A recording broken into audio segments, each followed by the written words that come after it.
Coal గ్యాసిఫికేషన్లో ఏం చేస్తారంటే, for example there is ఇక్కడ గ్యాసిఫైర్ అని చెప్పేసి దెర్ ఈస్ ఎన్ ఇన్స్ట్రుమెంట్. ఈ గ్యాసిఫైర్లో ఏం చేస్తారంటే ఈ కోల్ మొత్తం ఉంటుంది.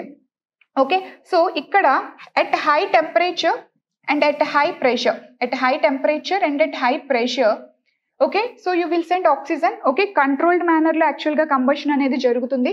You will send even water. Okay, so water, oxygen.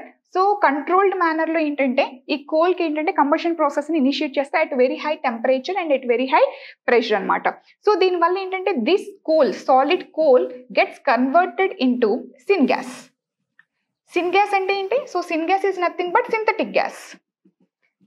ఏంటి సింథటిక్ గ్యాస్ అంటే it is not natural. Natural gas అంటే నేచర్గా ఉంది. ఫర్ ఎగ్జాంపుల్ మీథేన్ ఏంటి? నేచురల్గా ఉందన్నమాట. ఇది నేచురల్గా కాదు, హ్యూమన్ మ్యాన్ మేడ్ క్రియేషన్ అనమాట. ఈ గ్యాస్ని మ్యాన్ క్రియేట్ చేస్తున్నాడు, అందుకే ఇది సింథటిక్ గ్యాస్ అనమాట. నేచర్లో ఫౌండ్ అవ్వదు ఇది. ఈ సిన్ గ్యాస్ ఏంటి? మేజర్గా ప్రపోర్షన్ ఏంటుంటుంది? కార్బన్ మోనాక్సైడ్ అండ్ హైడ్రోజన్ అనేది ఉండడం జరుగుతుంది అనమాట. అంటే ఇవే ఉంటాయా మేడం అంటే ఇది మేజర్ క్వాంటిటీలో ఉండడం జరుగుతుంది. అండ్ మైనర్ క్వాంటిటీలో you will be having carbon dioxide, you will be having methane. Okay, you will be having nitrogen components. Okay, so different components కూడా ఉంటాయి. బట్ మేజర్ కాంపోనెంట్స్ ఏంటంటే స్పెసిఫిక్గా మేజర్ ప్రపోర్షన్ మాట్లాడితే ఏంటంటే కార్బన్ మోనాక్సైడ్ అండ్ హైడ్రోజన్ అనేది ఉండడం జరుగుతుంది అనమాట. దీన్ని టిపికల్గా మనం సిన్ గ్యాస్ అని చెప్పేసి చెప్తాం అనమాట.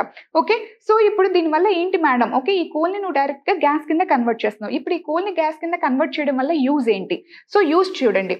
ఫర్ ఎగ్జాంపుల్ హైడ్రోజన్ ఇక్కడ, okay, you are extracting hydrogen. Okay, ఇప్పుడు ఈ కోల్ ఏదైతే ఉందో ఈ గ్యాసిఫైర్లో, ఓకే, అండర్ గ్రౌండ్ ఉంటుంది కదా ప్లాంట్స్. సో ఈ అండర్ గ్రౌండ్లో ఈ కోల్, ఈ ప్లాంట్స్, అండర్ గ్రౌండ్ ప్లాంట్స్ని ఎస్టాబ్లిష్ చేయడం జరుగుతుంది. ఆల్రెడీ పైలట్ ప్రాజెక్ట్ కూడా జార్ఖండ్లో స్టార్ట్ చేశారనమాట.